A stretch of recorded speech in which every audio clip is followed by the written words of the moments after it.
Good morning students, how are you all. बेटा आप सबको पता है हम क्लास 8 में 37th वीडियो करेंगे आज। चैप्टर नंबर 5 हमारा चल रहा है और जो कि ऑलमोस्ट रीडिंग के लिए तो ख़त्म हो गया है। आज हम चैप्टर नंबर 5 के क्वेश्चन आंसर्स करेंगे। तो देखिए हम इनके क्वेश्चन आंसर्स करते हैं स्टार्ट।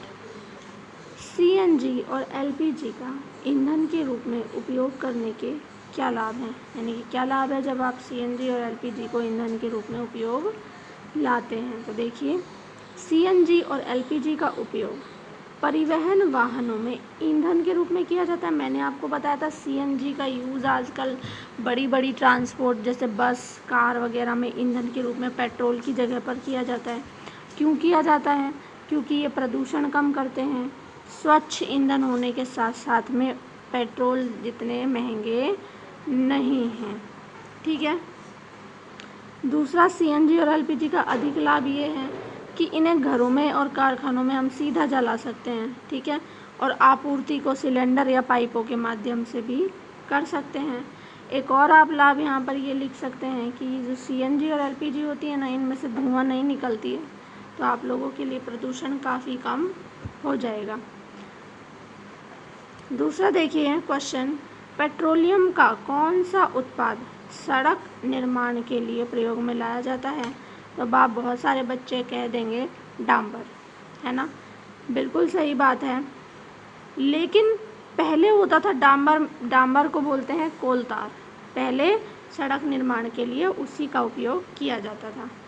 आजकल पक्की सड़कों के निर्माण में कोलतार का इस्तेमाल तो बंद हो गया और किसका स्टार्ट शुरू हो गया? पेट्रोलियम उत्पाद का, बिटुमिन का। किसका प्रयोग शुरू हो गया?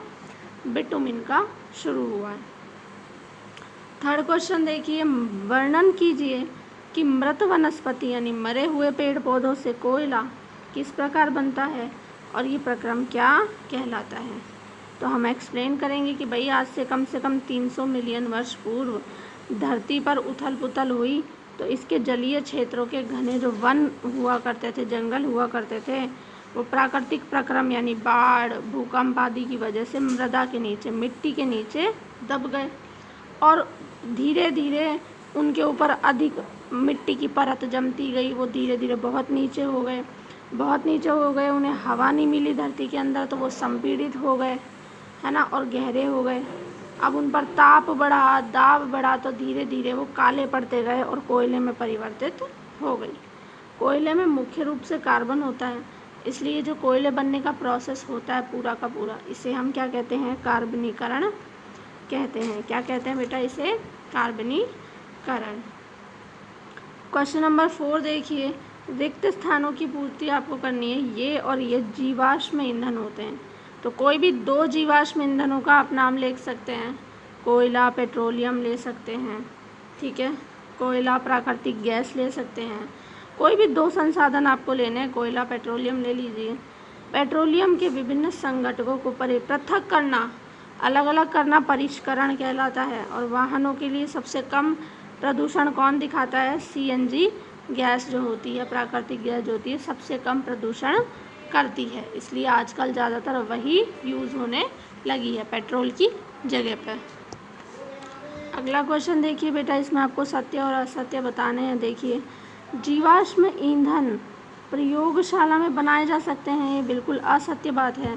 जीवाश्म यानी मरे हुए जीव के अवशेषों से ईंधन धीरे धीरे प्रकृति अपने आप बनाती है, इसे प्रयोगशाला में नहीं बनाया जा सकता। पेट्रोल की अपेक्षा सीएनजी अधिक प्रदूषक है, ये भी बात असत्य है, क्योंकि सीएनजी बिल्कुल भी प्रदूषण नहीं करती है। कोक कार्बन का बिल्कुल शुद्ध रूप है, ये बात सत्य है, क्योंकि कार्बन जो होता है उसके शुद्ध रूप का जो है कोक के रूप में उसको शुद्ध रूप में लिखा जा सकता है।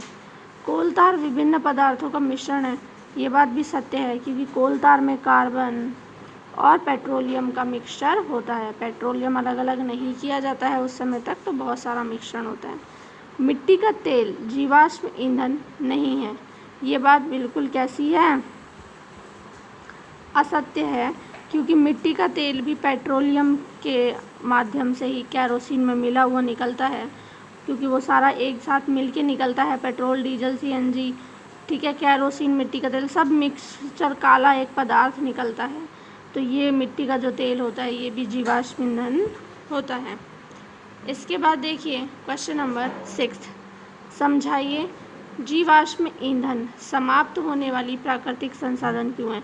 आपसे पूछ रहा है कि बताओ कि जो जीवाश्म ईंधन है, ये जीवाश्म ईंधन जो है ये ख़त्म क्यों होने वाला है, ऐसा संसाधन क्यों है कि जो ख़त्म हो जाए। ठीक है, तो ख़त्म होने का संसाधन क्या है वो आपको यहाँ पर बताना है। तो देखिए जीवाश्म ईंधन, तो देखिए जीवाश्म ईंधन प्राकृतिक हैं संसाधन, लेकिन ख़त्म होने वाले संसाधन हैं, क्योंकि ये जो मृत जीवों से ईंधन बना है ये ईंधन बनने में लाखों वर्ष लगे हैं। ठीक है, और ये कुछ सालों के लिए या भंडार करके रख सकते हैं। अब दोबारा ईंधन बनने में भी लाखों वर्षों समय लगता है, इसलिए हमें इनका उपयोग बहुत ही संभल कर करना चाहिए, वरना ये आगे के लिए उपलब्ध नहीं होंगे। अब आपको कहा है कोक के लक्षण और उसके उपयोगों का वर्णन कीजिए। आपको बताया मैंने कोक जो है एक काला पदार्थ होता है, सैरन यानी छेद होते हैं उसमें, बहुत ही कठोर होता है और ये कार्बन का लगभग शुद्ध रूप होता है। इसका उपयोग क्या है, इसका उपयोग लोहे के औद्योगिक निर्माण यानी इस्पात, स्टील का जो निर्माण होता है उसमें, और धातुओं के निष्कर्षण यानी कि धातुओं को शुद्ध रूप में प्राप्त करवाने के लिए काम में आता है। ठीक है, इसके बाद क्वेश्चन है पेट्रोलियम निर्माण के प्रक्रम यानी पेट्रोलियम का निर्माण कैसे होता है वो बताइए। तो पेट्रोलियम का निर्माण मैंने क्या बताया था आपको, समुद्र में रहने वाले जीवों से हुआ। जब समुद्र में रहने वाले जीव मरे, पैंदे में जाकर जम गए समुद्र के और धीरे धीरे रेत और मिट्टी की तहों से ढक गए, तो वहाँ पर लाखों वर्षों में वायु नहीं पहुँची, उच्च ताप था, मृत जीव किस में बदल गए, पेट्रोलियम और प्राकृतिक गैसों में बदल गए। सेम कोयले वाली बात है बेटा, पर कोयला क्योंकि धरती में नीचे दबा था तो वहाँ पानी नहीं था, तो वो सूखा जो है कोयला बन जाता है, और ये क्योंकि समुद्र के अंदर होता है तो इसलिए लिक्विड के साथ पेट्रोलियम बन जाता है।